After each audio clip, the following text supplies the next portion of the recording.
ভাৰত বাংলাদেশ সীমান্তৱৰ্তী কাছাৰৰ কাটিগড়া ভটেৰ চক BSF কেম্পত ১৭০ বেটেলিয়ন BSFৰ উদ্যোগত স্থানীয় ৰাইজ আৰু গাঁওবাসীৰ বাবে নাগৰিক কাৰ্যসূচী আৰু স্বাস্থ্য শিবিৰ আয়োজন কৰা হয়।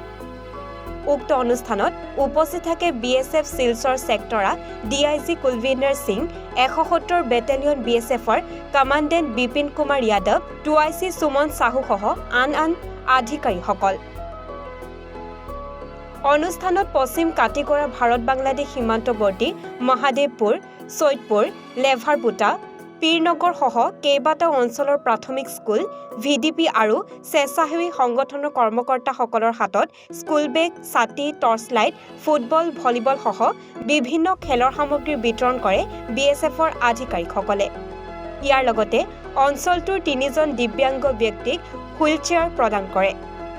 কেম্পত আয়োজিত স্বাস্থ্য শিবিৰত ৪৫০ জন দুখীয়া ৰোগীক স্বাস্থ্য পৰীক্ষা কৰি বিনামূলীয়া ঔষধ প্ৰদান কৰে BSFৰ স্বাস্থ্য কৰ্মীসকলে।